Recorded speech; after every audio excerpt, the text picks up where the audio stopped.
하나님의 말씀은 로마서 13장 1절로 7절까지 말씀입니다. 로마서 13장 1절로 7절까지 보겠습니다. 제가 하나님의 말씀을 받들어 읽겠습니다. 각 사람은 위에 있는 권세들에게 복종하라. 권세는 하나님으로부터 나지 않음이 없나니 모든 권세는 다 하나님께서 정하신 바라. 그러므로 권세를 거스리는 자는 하나님의 명을 거스림이니 거스르는 자들은 심판을 자취하리라. 왜냐하면 다스리는 자들은 선한 일에 대하여 두려움이 되지 않고 악한 일에 대하여 되나니 내가 권세를 두려워하지 아니하려느냐. 선을 행하라. 그리하면 그에게 칭찬을 받으리라. 그는 하나님의 사역자가 되어 내게 선을 베푸는 자니라.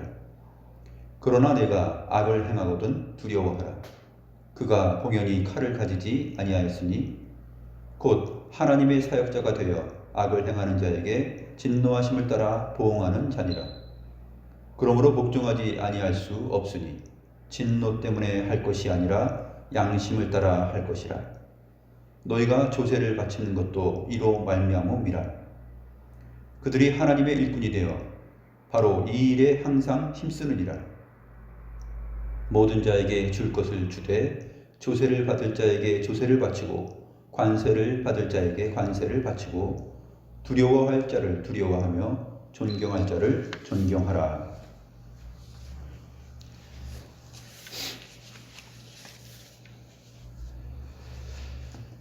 최근 우리가 당면하고 있는 코로나 바이러스 감염증 19 사태로 인해서 국가와 교회와의 관계, 그리고 정부의 정책과 바른 신앙, 바른 예배의 관계 등을 생각하는 때를 맞이하고 있습니다.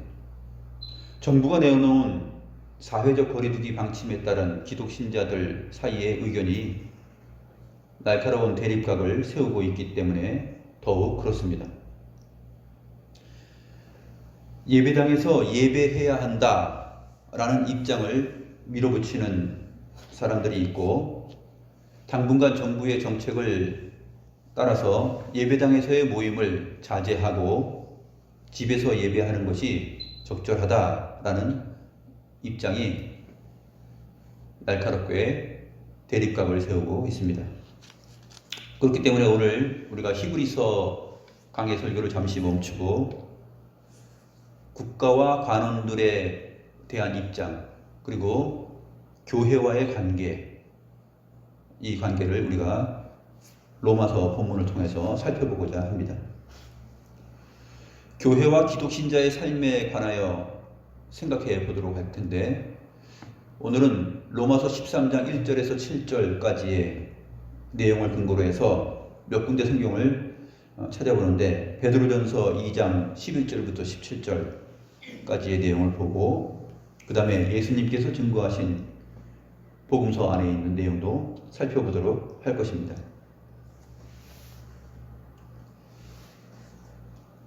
우리가 지상에 사는 동안 우리는 시간과 공간 안에 머무를 수밖에 없는 유한한 인생으로서 육신의 몸을 가지고 땅에 거하며 역사 가운데서 살아가고 있습니다. 이 역사 가운데서 시공간 안에서 살아가는 동안 하나님의 백성들은 하나님의 두 나라 국민으로 살아간다라는 것을 인식해야 됩니다.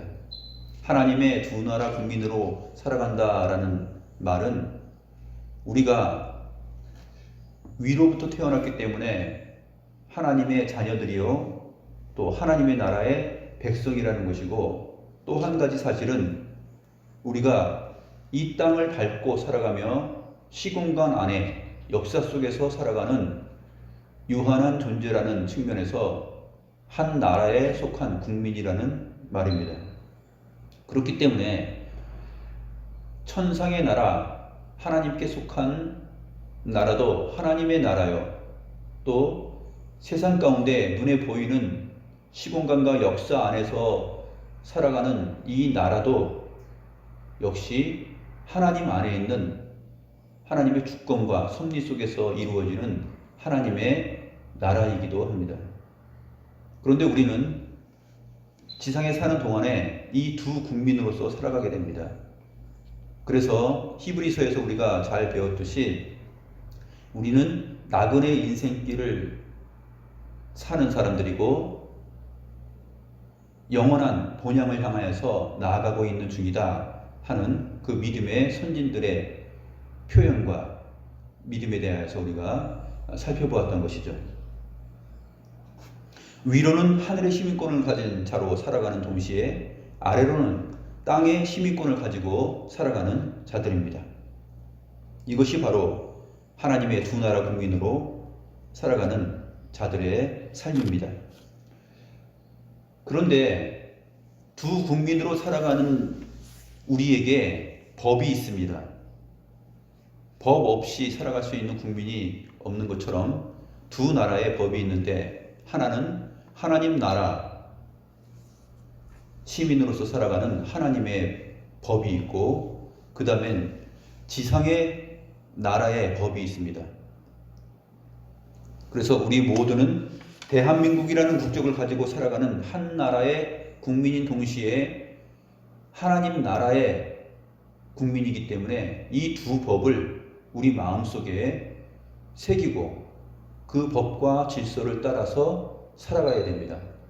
즉 하나님 나라의 백성으로서 교회적 인생을 가지고서 살아가는 것이고 동시에 또 한 나라의 국민으로서 그 법과 질서를 준수하며 살아가야 될 책임이 우리에게 있다는 말입니다.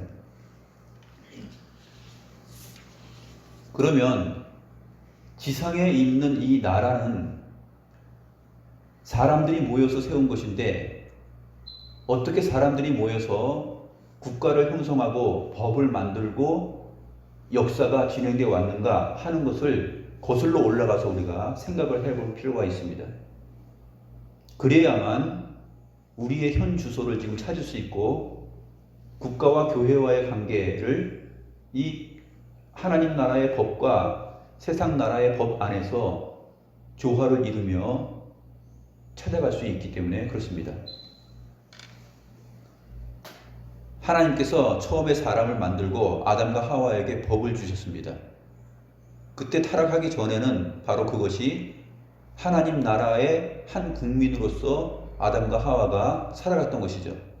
그때 법을 주셨을 때 동산 중앙에 있는 모든 것은 너희가 임의로 먹되 동산 가운데 있는 선악을 알게 하는 지식나무의 열매는 먹지 말라. 먹을 때에는 반드시 죽는다 그랬습니다. 이것이 법이죠. 또한 하나님의 형상을 입은 사람들에게 생육하고 번성하여 땅에 충만하라. 그리고 땅에 있는 모든 것들과 하늘의 것과 모든 짐승들을 다스리라 라는 그 통치의 방식을 법으로 주셨습니다. 이것이 원래 하나님 나라의 한 법이었죠. 질서였습니다. 아담과 하와가 죄로 말미암아 타락한 이후에 이제 하나님 나라에 속하는 그 법과 질서를 준수하는 백성들이 있고 그 법으로부터 떨어져 나가서 스스로 자유를 추구하는 그러한 세상 나라가 탄생이 됩니다. 가인의 계열과 셋의 계열로 나누어지죠. 그래서 인류 역사가 이 시공간 안에서 지금 21세기라는 이 시점까지 와 있는 것입니다. 수많은 나라들이 일어서고 또 망했습니다. 역사 속에서 나라가 일어서고 나라가 망하고 또 부강하고 쇠퇴하는 것, 한 국가의 흥망성쇠, 역사의 주도권을 잡았다가 또 주도권을 놓치고 패하는 것, 이러한 일들을 우리가 이제까지의 역사 속에서 보게 되는데 이 모든 것이 바로 하나님의 주권과 하나님의 섭리 안에 있었다는 것입니다. 그런데 그 나라 안에 무엇이 있냐면 나름대로의 법과 질서가 있습니다. 그 법과 질서는 왜 만들어지느냐 하면 원래 사람들에게 하나님의 법에 따라서 살아갈 수 있는 존재로 하나님께서 하나님의 형상으로 지음받았습니다. 로마서 2장 14절에서 15절에 있는 말씀이 바로 그 법의 한 예가 되는데, 율법 없는 이방인이 본성으로 율법의 일을 행할 때에는 이 사람은 율법이 없어도 자기가 자기에게 율법이 되나니 이런 이들은 그 양심이 증거가 되어 그 생각들이 서로 혹은 고발하며 혹은 변명하여 그 마음에 새긴 율법의 행위를 나타내느니라 그랬습니다. 하나님께서는 사람의 마음속에 하나님 자신의 율법을 새겨 놓으셨습니다.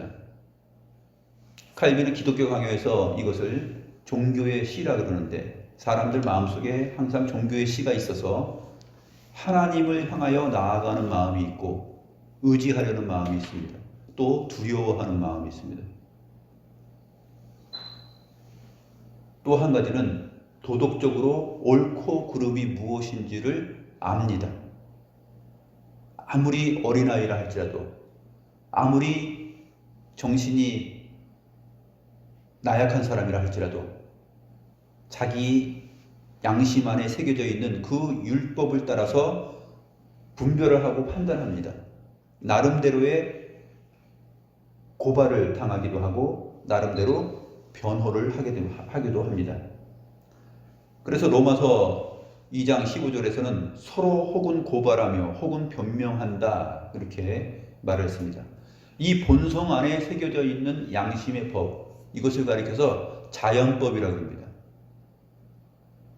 토마스 아퀴나스가 법을 영언법, 자연법, 인간법, 신법 네 가지로 분류를 하였는데, 사실 신법과 영언법은 하나님의 것이기 때문에 하나로 합쳐집니다. 그래서 이 세상 안에 있는 법은 영원한 하나님의 법이 원초적인 법이 되어서 하나님의 형상인 사람에게 새겨놓은 그 자연법, 양심의 법이 그것을 뒤따르고 있고, 이 양심의 법을 뒤따르는 법이 무엇이냐면 인간법인데, 인간들이 모여 살면서 나라와 국가를 형성하고 그 안에서 나름의 질서와 법을 만들어낸 것입니다. 무법천지로 살아갈 수 없기 때문에 무엇이 옳고 그른지 그것을 추구하며 옳은 것을 추구하고 악한 것을 폐하는 그러한 기본적인 질서가 사람 안에 있기 때문에 사람들이 모인 나라에는 그 법과 질서가 나오는 것입니다. 이것이 인간법이라고 그러는데, 또는 실정법이라고 합니다. 사람들이 믿고 의지하고 추구하고 따를 수 있는 실정법.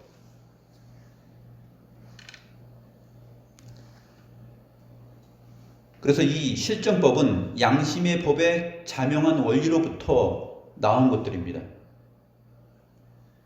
오늘날 우리 대한민국이라는 국가 법 안에 있는 여러 가지 법과 질서, 규칙들이 바로 이 실정법인데 양심의 법에 비추어서 나오는 것입니다. 양심이라는 단어는 그 헬라어로 함께 보는 것이다 라는 뜻을 가지고 있습니다. 함께 보는 것이에요. 함께 생각하고 함께 보는 것. 누구 한 사람의 의견이 아니라 함께 볼 수 있는 것입니다. 누구나에게 있는 사람에게 주어진 하나님의 율법이죠.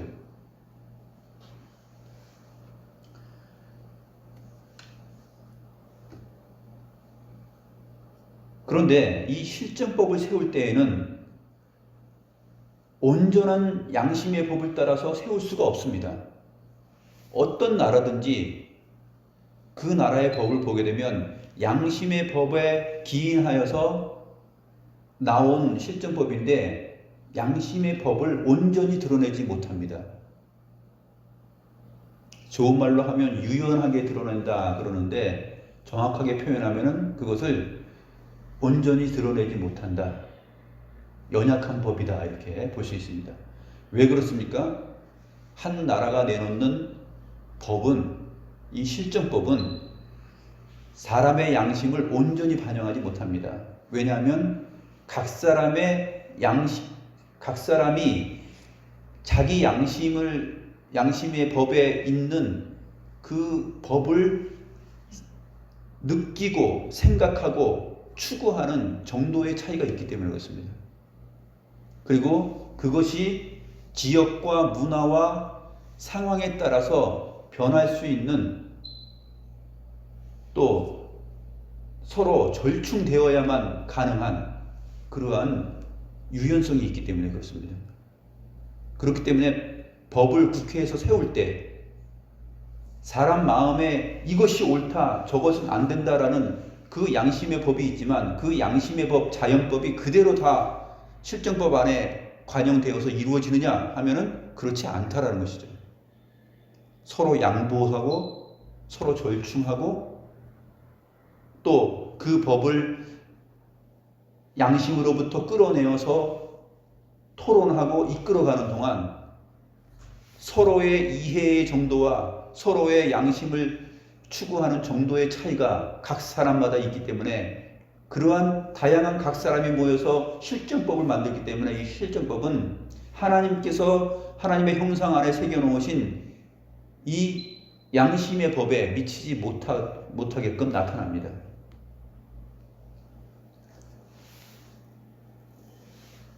그러므로 세상은 아무리 좋은 실정법을 가지고 있더라도 하나님의 주신 양심의 법인 자연법을 온전히 반영해내지 못한다 하는 것입니다. 사람은 하나님이 주신 양심의 법인 자연법과 인간법인 실정법을 온전히 지키지 못하는 타락한 본성 안에 있는 나약한 죄인들이죠. 어떤 사람들은 혹시라도 자기가 실정법을 다 지키고 살아서 하나도 어긴 것이 없다 라고 자신하면서 나는 법 없이도 살 수 있는 사람들이라 이렇게 생각할 수도 있겠지만, 그렇게 법 없이 살 수 있고 실정법을 혹시라도 다 지키면서 착하게 산다 할지라도 그것으로 인하여서 하나님의 거룩한 법 앞에서 죄인이 아니다, 무죄하다라는 판결을 받을 수가 없습니다. 하나님의 법은 우리 양심에 새겨놓았고 서로 고발하며 서로 변명할 수 있는 여지를 주었기 때문에 그렇습니다. 로마서 2장 14절에서 15절, 바로 그 인간의 본성 안에 있는 그 하나님의 법으로서의 양심의 법, 그것이 무엇이 가장 옳은 것이고 무엇이 나쁜 것이라는 것을 다 압니다. 실제로 드러나서 그것이 실정법에 의하여서 법적 처벌을 받지 않더라도 각 사람 양심 속에 있는 그 양심의 법이 서로 고발하여서 그 사람 자신이 죄인이라는 것을 말하고, 또 한 사람이 자기 자신의 행위를 악한 일임에도 불구하고 거부하고 인정하지 않을 때 그것에 대하여서 다른 사람들의 양심의 법이 또 고발을 합니다. 억울한 일을 당한 사람들은 또 변호하고 변명할 수 있겠죠. 이 타락한 인간의 본성 안에 있는 양심의 법도 실정법 위에 이권을 하물며 영원한 정의와 공의의 주인이신 하나님 안에 있는 하나님의 거룩한 법은 어떻겠습니까?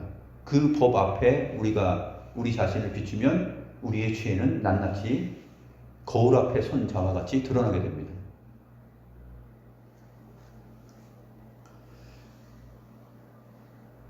그러므로 아무리 좋은 세상의 실정법을 다 지키며 살아가는 사람이라 할지라도 양심의 법 앞에서 무너지고 또 하나님의 거룩한 법 앞에서 무너져 죄인임을 드러낼 수밖에 없는 것입니다.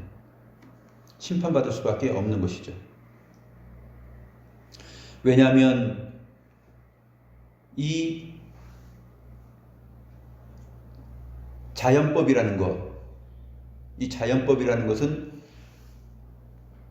하나님의 율법 아래에서 존재하기 때문이고, 또 이 실정법이라는 것은 하나님의 거룩한 율법을 모방한 것이고 그 그림자 수준의 지나지 않기 때문에 그렇습니다. 하나님께서는 이 죄로 타락한 인간의 본성을 근본적으로 치유하고 구원하시기 위해서 율법 외에 하나님의 한 의를 나타내셨습니다.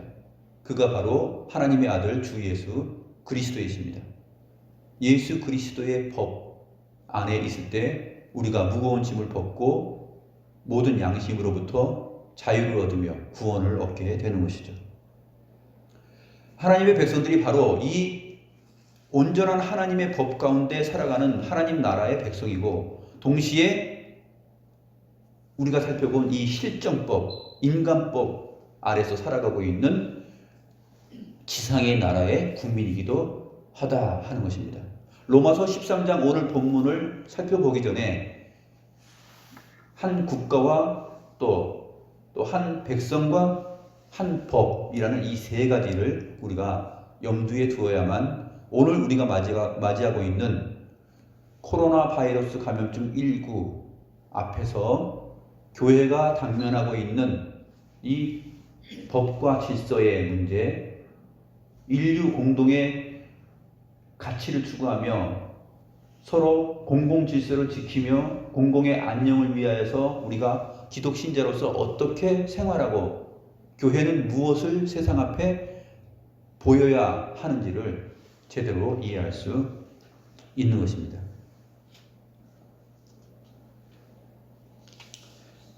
이제 오늘 본문을 살펴보도록 하겠습니다. 로마서 13장 1절부터 7절까지인데, 로마서 13장 1절부터 7절까지의 내용은 6절과 7절에 표현되고 있는 조세와 관세의 문제 때문에 나온 일입니다. 로마의 시민으로서 살아갈 때 한 시민, 한 국민으로서 그 나라의 법과 질서를 지키면서 살아가죠. 그때 그 법 안에 마련되어 있는 조세, 관세 이러한 것들을 잘 내야 됩니다. 성실하게 납부해야만 한 나라와 사회가 유지되고 한 나라와 사회가 평안하고 안정된 질서를 유지하며 나아갈 때 그 안에 살아가고 있는 하나님의 두 나라 국민으로서의 그리스도인들이 평안한 가운데 신앙생활을 하면서 살아갈 수 있는 일이기 때문에 그렇습니다. 사도 바울은 자기 자신도 로마 시민권을 가지고 있는 사람으로서 로마에 있는 하나님의 백성들에게 이 서신서를 보내고 있습니다.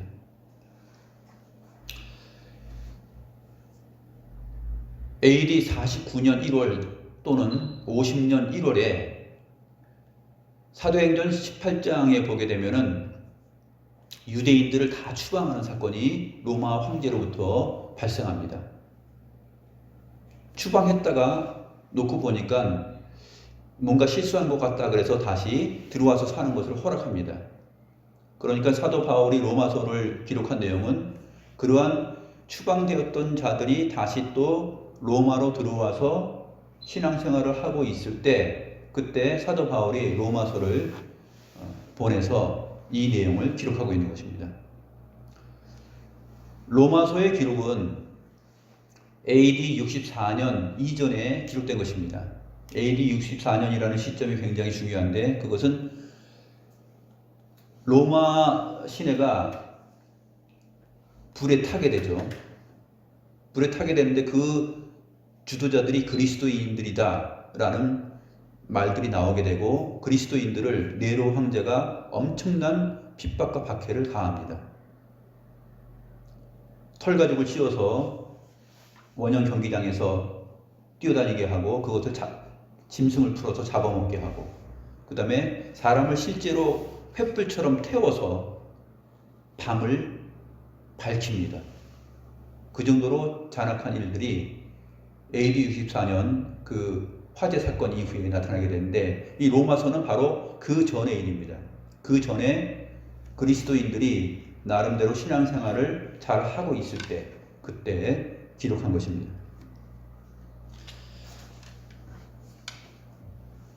오늘 로마서 13장 1절부터 7절까지의 내용은 사실 12장 마지막 부분과 13장 8절 이하의 부분 사이에 놓여져 있습니다. 그 내용을 보게 되면 우리는 무엇을 알 수 있냐면, 로마서 12장은 1절 2절에서 사실 어떤 표현을 하냐면, 그러므로 형제들아 내가 하나님의 모든 자비하심으로 너희를 권하노니 너희 몸을 하나님이 기뻐하시는 거룩한 산제물로 드리라. 이는 너희가 드릴 영적 예배니라. 너희는 이 세대를 본받지 말고 오직 마음을 새롭게 함으로 변화를 받아 하나님의 선하시고 기뻐하시고 온전하신 뜻이 무엇인지 분별하도록 하라. 이 말씀에 연결되는 내용 중에 하나입니다. 로마서 12장은 이 말씀을 말하면서 너희 몸을 하나님이 기뻐하시는 거룩한 산제물로 드리라. 이것이 영적 예배다 하면서 교회 안에서 어떠한 질서와 법을 지키며 하나님께서 내놓으신 법을 따라서 살아가야 될 것인지 그 내용을 말하면서 하나님의 두 나라 국민, 즉 이 세상에 사는 동안 너희가 로마라는 나라에서 로마 시민으로서 살아갈 때 또 어떻게 법과 질서를 준행해야 되는지 그것을 말하는 내용이기 때문에 그렇습니다. 이 세대를 본받지 말고 법과 질서를 무시하고 나아가는 그러한 하나님 나라의 법을 생각지 않고 살아가는 세상 사람처럼 살지 말고, 또 세상에 사는 동안에 세상의 법도 지키지 않고 살아가는 무법한 자들의 그 수준처럼 살지 말고 라는 두 양면이 있는 것입니다. 하나님의 선하시고 기뻐하시고 온전한 뜻이 무엇인지 분별하도록 하라. 무엇이 옳고 그른지, 하나님께서 무엇을 기뻐하시는지. 하나님의 선하시고 기뻐하시고 온전하신 뜻이라는 것은 하나님께서 교회를 위하여서 하나님 나라의 율법으로서 하나님 나라의 법을 주신 것과 동시에 또 이 세상 안에서 국가 안에 사람들이 만들어 놓은 인간법, 즉 실정법을 통하여서 이 세상이 악을 추구하고 무법천지로 살아가면서 나아가지 않도록 주님 재림하실 때까지 하나님께서 인간들 본성 안에 있는 양심의 법에 비추어서 거기에 근거하여서 이 실정법이라는 법을 국가 안에 세워 놓으셨다라는 것입니다. 이것이 노아 언약을 통하여서 세상을 유지하고 보존하시는 하나님의 큰 뜻이요 질서입니다. 그렇기 때문에 오늘 로마서 본문 13장에서는 위에 있는 권세들에게 복종하라 라는 말이 나오고 있는 것입니다. 로마서 13장에서 우리가 중요하게 생각해야 될 것은 뭐냐면, 권세자들이 발휘하고 있는 이 법과 권세가 악한 법을 말하는 것이 아니라 좋고 선할 경우에를 말하는 것입니다. 각 사람은 위에 있는 권세들에게 복종하라 이렇게 말한 다음에 왜냐하면이라는 접속사가 있습니다. 그 이유를 설명해 주는 접속사 헬라어 가르가 있습니다. 로마서 오늘 본문 안에 7번이 나옵니다. 7번이 나오는데 우리말 번역에는 7번이 다 빠져 있어요. 각 사람은 위에 있는 권세들에게 복종하라. 왜냐하면 권세라는 것은 하나님으로부터 나지 않음이 없기 때문이다 라는 것이에요. 모든 권세는 다 하나님께서 정하신 것입니다. 그러므로 권세를 거스르는 자는 하나님의 명을 거스름과 같습니다. 거스르는 자들은 심판을 자취할 것입니다. 왜냐하면 하나님께서 정하신 바고 하나님으로부터 나왔기 때문입니다. 하나님으로부터 나온 권세라고 말했을 때 하나님은 선하시고 공의롭고 사랑이시고 정의롭습니다.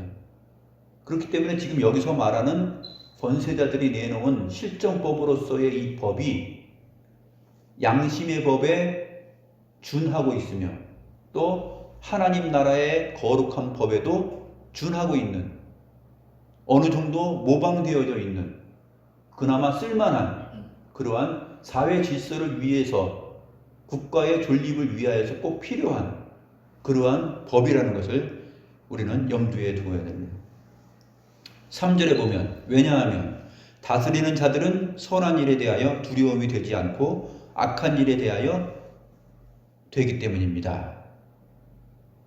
네가 권세를 두려워하지 아니하려느냐? 선을 행하라. 그리하면 그에게 칭찬을 받으리라. 좋은 것을 택하고 좋은 일을 하고 합당한 것을 하고 질서를 따라서 살고 교통위반하지 않고 N번방 같은 그러한 일에 관여하지 않고 사람을 속이고 사기치지 않고 자기 자신만을 위하여서 살아가지 않고 공공의 질서와 공동체의 복, 시민으로서 국가의 국민으로서 그러한 질서를 생각하면서 살아가라 하는 것이죠. 1세기 로마 당시의 상황을 보게 되면 그들이 세상 권력을 가지고서 세상을 다스리며 나아가는 큰 나라였음에도 불구하고 그 나라 안에는 이 법이 있었는데 하나님의 법에는 못 미치고 하나님을 알지 못하는 가운데 있었지만 그들이 추구하는 법은 그 나라의 시민에게는 모두 굶어 죽지 않을 수 있는 그러한 빵과 음료를 항상 준비하였다는 것입니다. 어떠한 위기와 상황이 오더라도 그 나라의 하층민들에게도 하루에 밥을 굶는 사람, 빵을 먹지 못하는 사람이 없다라는 것이 로마의 실정법이었습니다. 이 사람들이 그렇게 실정법을 만들어 놓았어요. 대단하지 않습니까? 오늘날 선진국들도 다 거리에서 나앉히고 그 다음에 먹을 것이 없어 하는 사람들이 미국에도 많이 있습니다. 우리나라에도 많이 있습니다. 전 세계 각지에 많이 있습니다. 당시 로마는 자기의 시민권을 가지고 있는 국민들 가운데 한 사람도 빵과 음료를 먹지 못하여서 굶어 죽어가는 그러한 사람들은 없었습니다. 다 정부의 법 안에서 그 사람들의 먹을 것을 책임졌다 하는 것이 역사가 증명하고 있는 것입니다. 그러니까 오늘 우리가 본문에서 살펴보는 이 내용은 조세와 관세의 문제인데 이 조세와 관세를 걷어서 로마가 그 시민들에게 아주 좋은 통치를 했다라는 것이에요.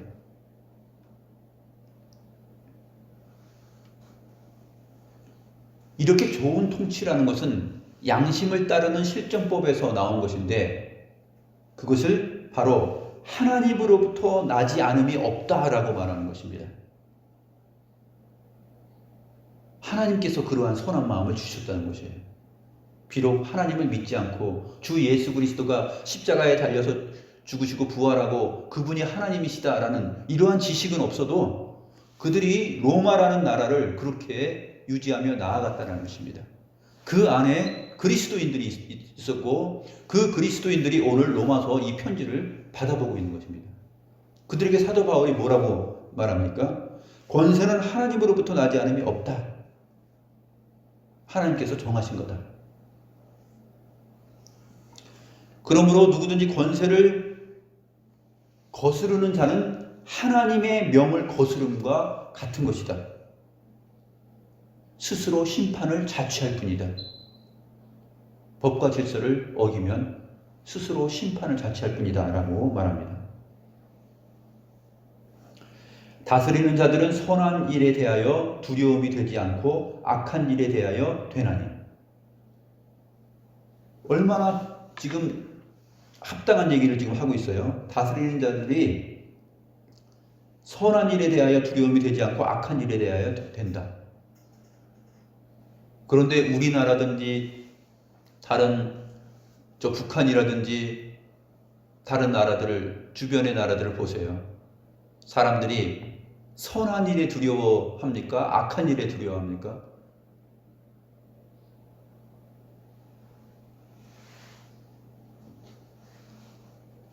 다스리는 자들이 선한 일에 대하여 두려움이 되는 것이 정상입니다.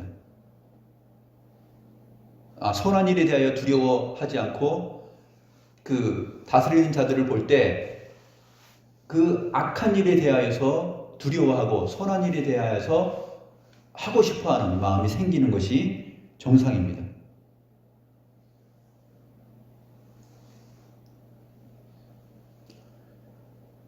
오늘 본문에서 세 차례 나오는 표현이 있습니다. 그들이 하나님의 사역자가 되었다라는 얘기죠. 4절에 나오고 4절에 2번 나옵니다. 그는 하나님의 사역자가 되어, 또 하나님의 사역자가 되어 악을 행하는 자에게 진노하심을 따라 보응하는 자니라. 4절에 2번 나오고 6절에도 한 번 나옵니다. 너희가 조세를 바치는 것도 이로 말미암음이라. 그들이 하나님의 일꾼이 되어. 이 권세자들을 하나님의 사역자, 하나님의 일꾼 이렇게 표현하고 있습니다. 왜 그렇습니까? 그들이 이 실정법을 선한 것을 추구하고 악을 제거하는 그 나라의 모든 국민으로 하여금 평안을 유지하며 살아갈 수 있는 법을 만들었기 때문에 그렇습니다. 조세와 관세인데, 조세는 국가와 시민, 자치단체에서 걷어들이는 모든 세금입니다. 이 관세는 해외로부터 들어오는 그러한 활동과 물건들, 그러한 것들에 대하여서 그 세를 매기는 것이죠. 이러한 모든 것들을 왜 걷어들이느냐? 그것이 바로 이 로마라는 나라를 잘 통치하기 위해서 그랬다 하는 것입니다. 도로를 만들고 도로를 내서 사람들이 편하게 다닐 수 있도록 하고,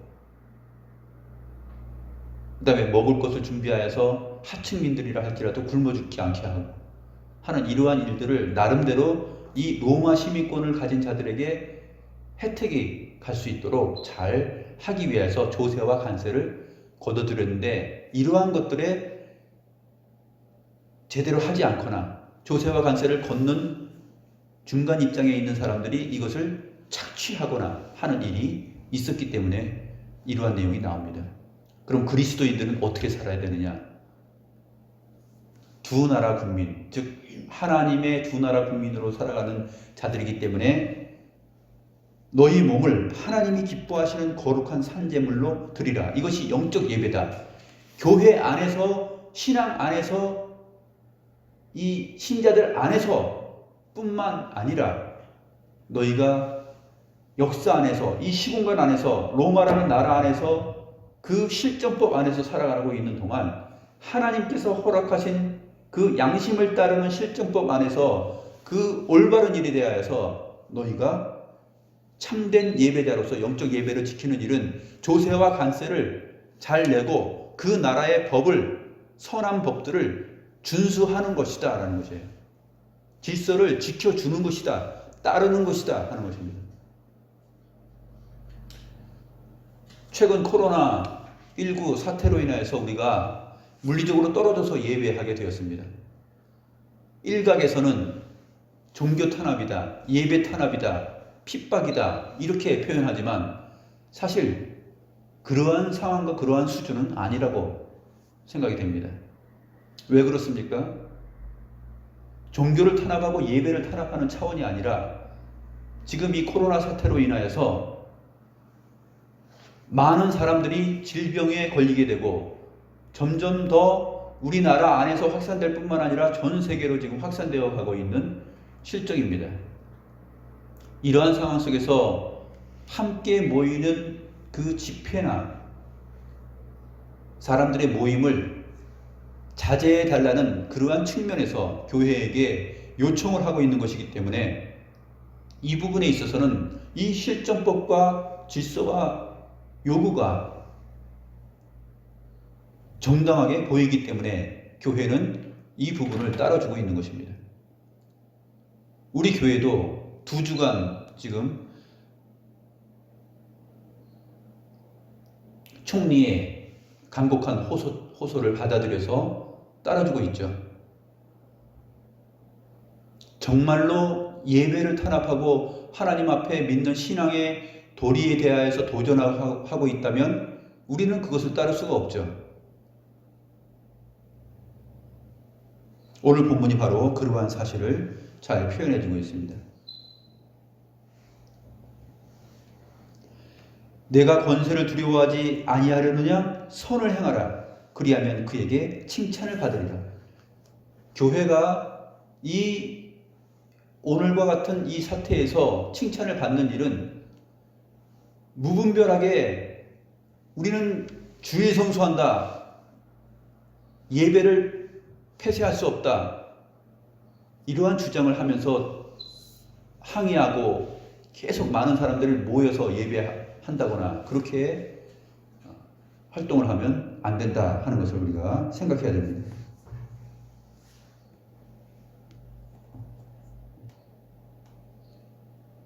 기독 신자의 예배의 자리는 일상에서, 각자의 직장에서, 가정에서 일상생활을 하는 가운데 하나님께서 주신 법과 질서를 따라서 아름답고 선한 삶을 추구하는 것이 1차적으로 예배의 본질입니다. 또 한 가지, 우리가 함께 모여서 예배하는 것도 하나님께서 원하시는 장차 있을 천상의 예배를 이 지상에서 지금 실현하고 있는 그 중대한 의미가 있지만, 물리적으로 떨어져 있다 그래서 그것이 우리의 예배의 본질이 훼손당하였다라고 생각하지는 않습니다. 우리는 다음 주부터는 예배당도 소독을 하고, 그 다음에 예배하는 사람들이 마스크를 쓰고 간격을 2m 이상 두면서 예배에 참여하게 할 것입니다. 왜냐하면 우리는 적은 인원이 예배하기 때문에, 그렇게 예배해도 예배할 수 있는 상황이 되기 때문에 그렇습니다.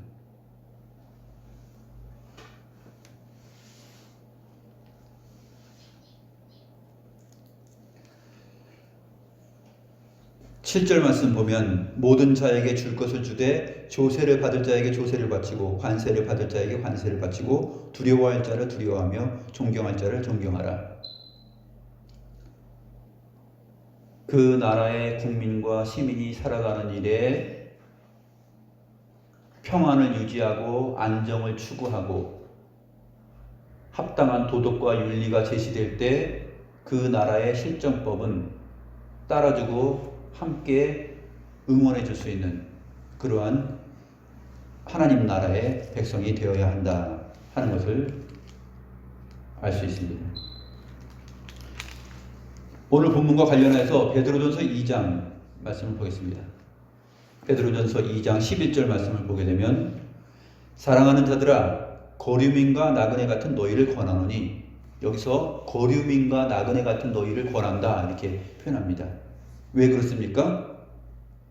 베드로전서에 살고 있는, 베드로전서에서 지금 이 서신을 받아보는 해당된 사람들이 누구냐면 1장 1절에 있는 대로 본도, 갈라디아, 갑바도기아, 아시아와 비두니아에 흩어진 나그네들이라고 표현하고 있습니다. 세상의 나라 안에, 세상 법 안에 역사 가운데 살아가고 있지만, 이 세상 나라에 속한 것뿐 아니라 실질적으로는 하늘 본향을 향하여서 나아가는 하나님 나라의 백성이기 때문에, 아브라함이 나그네 인생길을 살고, 이삭이 나그네 인생길을 살고, 야곱이 나그네 인생길을 130년 살았다라고 고백한 것처럼, 기독 신자들은 거류민과 나그네들로서 이 땅에 한 나라의 시민과 국민으로서 살아간다 하는 것을 베드로전서에서도 잘 볼 수가 있습니다. 이 거류민과 나그네와 같은 너희에게 권한다. 무엇을 권하냐면, 영혼을 거슬러 싸우는 육체의 정욕을 제어하라. 너희가 이방인 중에서 행실을 선하게 가져 너희를 악행한다고 비방하는 자들로 하여금 너희 선한 일을 보고 오시는 날에 하나님께 영광을 돌리게 하려 함이라. 이렇게 말한 다음에 하는 13절부터 16절이 중요합니다. 로마서 오늘 본문에서 말하고 있는 내용, 그것에 근거하고 또 그것이 말하고 있지 않는 모든 인간의 제도, 인간의 법, 실정법을 말하고 있기 때문에 그렇습니다. 13절에 보면 인간의 모든 제도를 주를 위하여 순종하되 혹은 위에 있는 왕이나 혹은 그가 악행하는 자를 징벌하고 선행하는 자를 포상하기 위하여 보낸 총독에게 하라. 곧 선행으로 어리석은 사람들의 무식한 말을 막으시는 것이라. 너희는 자유가 있으나 그 자유로 악을 가리는 데 쓰지 말고 오직 하나님의 종과 같이 하라. 자유자들처럼 그 자유를 취하여서 악을 가리는 데 쓰지 말고 오직 하나님의 종과 같이 하라 라고 말합니다. 여기서 자유자들 같이라는 말과 하나님의 종과 같이라는 말이 서로 대조를 이루고 있습니다. 자유자들 같이, 우리말에는 자유가 있으나 이렇게 되어 있는데 정확하게 번역하면 자유자들 같이 그 자유를 취하여서 악을 가리는데 쓰지 말고 오직 하나님의 종과 같이 하라. 어떻게 하라는 것입니까? 인간의 모든 제도를 주를 위하여 순종하라라는 것입니다. 이것이 선한 경우에 윤리요, 도덕이요, 질서요, 평안을 만들어내는 법일 때, 그러한 제안일 때 그것을 따르라는 것입니다. 그것을 주를 위하여 순종하되 왕이나 총독에게 그렇게 하라는 것입니다. 그렇게 함으로 선행으로 어리석은 사람들의 무식한 말을 막으라 하는 것입니다.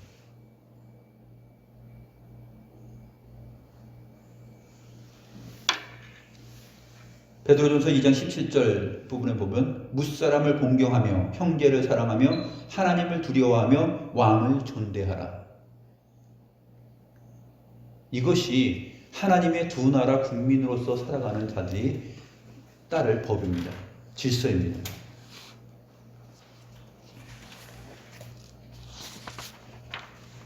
마가복음 12장 13절에서 17절에 보면 바리새인과 헤롯 땅 사람들 몇 사람이 와서 예수님을 시험합니다.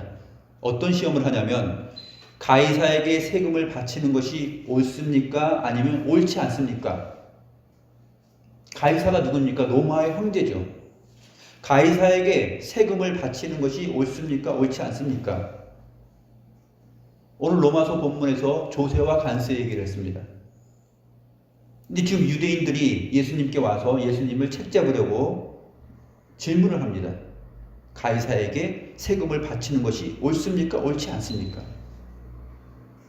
주님께서 그들의 외식함을 아시고 어찌하여 나를 시험하느냐 하면서 이렇게 말씀하십니다. 데나리온 하나를 가져다가 내게 보이라.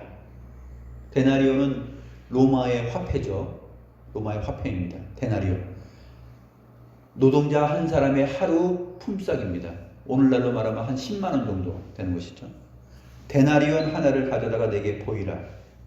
가져왔거늘 예수께서 이르시되 이 형상과 이 글이 누구의 것이냐? 이르되 가이사의 것입니다. 그 동전 안에 가이사의 형상과 글이 새겨져 있습니다. 그러니까 가이사의 것이죠. 그 다음에 예수님께서 말씀하십니다.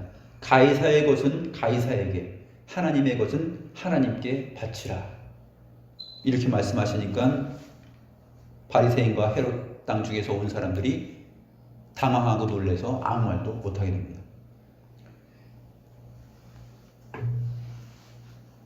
가이사의 것은 가이사에게, 하나님의 것은 하나님에게 바치라.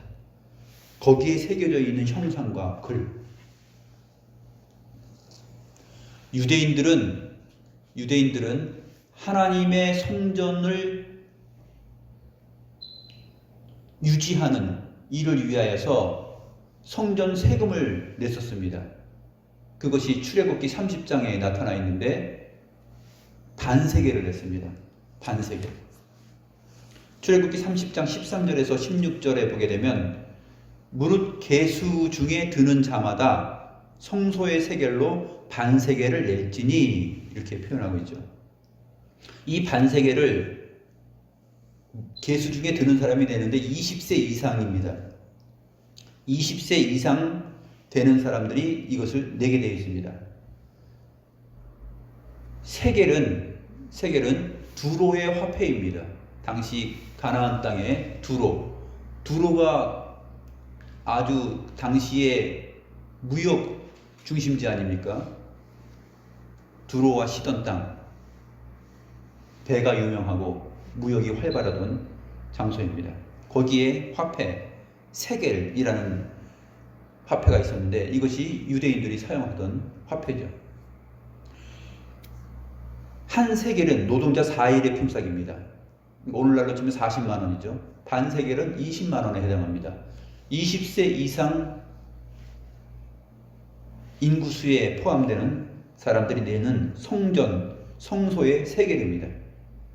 그래서 이스라엘 자손에게 속전을 취하여 회막에 봉사에 쓰라라고 16절에 언급되어 있습니다. 왜 이 말씀을 드리냐면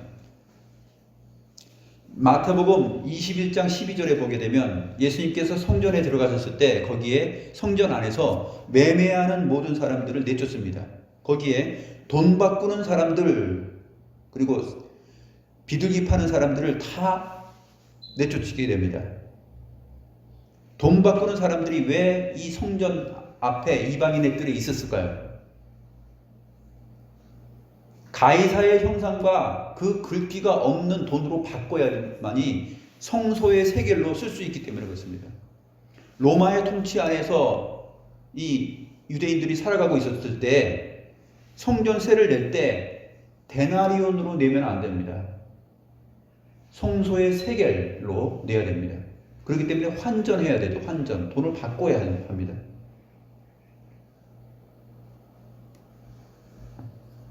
이것은 무엇입니까? 하나님의 성전이 세워진다라는 것, 이 성전이 궁극적으로 추구하는 것, 교회입니다. 교회가 서고 교회가 유지되고 세워져 나가는 일에는 이 세상 나라의 법과 화폐로 되어지지 않는다라는 것이죠. 성소의 세겔로 이 회막일이 쓰임을 받게 되는데 결국 이 성전이 의미하는 바 하나님의 교회, 그리스도를 머리로 해서 성전된 우리 교회가 우리가 누구의 형상과 누구의 글이 우리에게 새겨져 있는가? 하나님의 형상과 하나님의 말씀이, 그 율법이 우리 심령 가운데 새겨져 있다는 것입니다.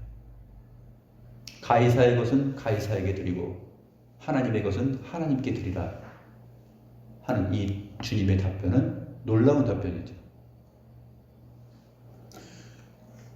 두 나라 국민으로 살아갈 때 바로 가이사의 것, 조세, 관세, 내야 될 것, 지켜야 될 법과 질서, 악을 행하지 않을 것, 그런 모두 도덕과 윤리법, 어린이 성착취하는 악한 일,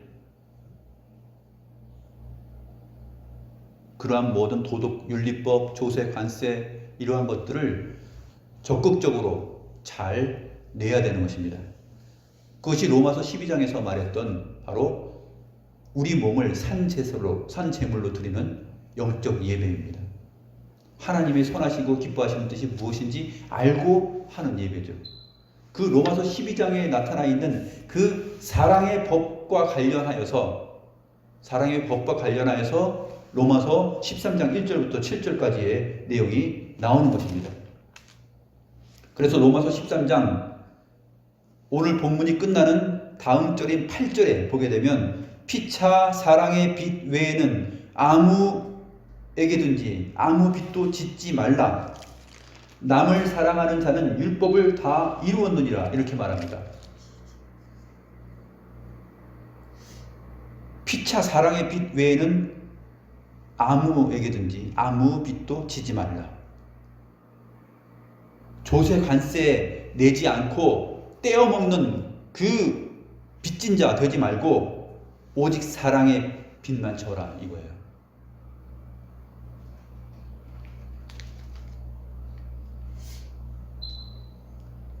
우리는 하나님의 사랑을 빚지고 있는 자들입니다. 그 하나님의 사랑의 빚을 졌으면 그 빚진 자답게 아무에게든지 그 사랑의 빚 말고는 지지 않고 사랑을 실천하며 남을 사랑하는 가운데 살아가야 된다는 것입니다. 그러한 자가 율법을 다 이루는 자다 하는 것입니다. 그리고 9절, 10절이 나오는 것입니다. 간음하지 말라, 살인하지 말라, 도둑질하지 말라, 탐내지 말라 하는 것과 같이 그 외에 다른 계명이 있을지라도 내 이웃을 내 자신과 같이 사랑하라 하신 그 말씀 가운데 다 들었느니라. 이것이 로마서 12장과 13장으로 이어지면서 교회 안에 있는 생명의 사랑의 법인 하나님의 말씀의 법, 율법을 말하고 있고, 그 다음에 두 나라 국민으로서 실정법 안에 살아가고 있는 이 지상의 나라의 국민으로서 어떠한 윤리와 도덕과 법을, 그 실정법을 지키면서 살아가야 되는지, 그렇게 살아갈 때 율법을 다 이루었다라는 것입니다. 사랑하는 마음으로,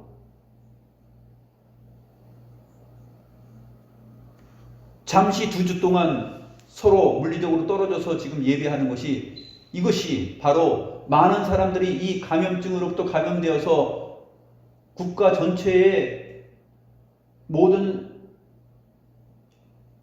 교육과 또 경제와 모든 것들이 마비되지 않고 잘 진행될 수 있도록 하기 위하여서 지금 교회는 이 실정법이 악을 추구하는 것이 아니라 선을 추구하는 하나님으로부터 나온 법과 관련되어 있다라고 보기 때문에 이것을 종교 탄압, 교회 탄압이라고, 예배 탄압이라고 보지 않고 이것을 잘 지킴으로 이웃을 사랑하는 마음, 내 이웃을 내 몸과 같이 사랑하는 그 실천의 마음으로, 율법을 이루는 마음으로 지금 진행하는 것이다 하고 생각하는 것이 옳습니다.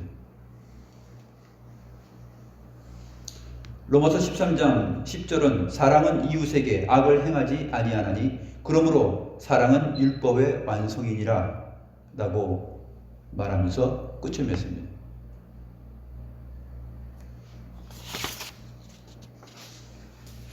우리는 언제나 하나님의 두 나라 국민으로서 살아가는 이 법과 질서를 잘 생각해서 이 세상 가운데 정말 빛과 소금으로, 또 그리스도의 편지로 그리스도의 향기를 풍기면서 그렇게 살아가야 되겠습니다. 기도하시겠습니다. 하나님 아버지,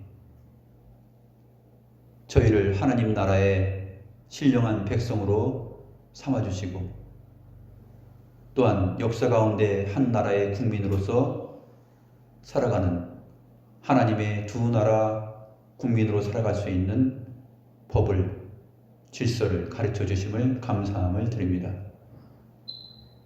역사 가운데 나라 안에서 일어나는 모든 정황과 사태를 생각할 때 무엇이 옳고 무엇이 그르며 무엇을 추구해야 되며 무엇을 추구하지 않아야 하는지를 우리가 하나님의 말씀과 양심의 법을 통하여서 알고 있으며, 그 하나님의 영원한 법과 양심의 자연법과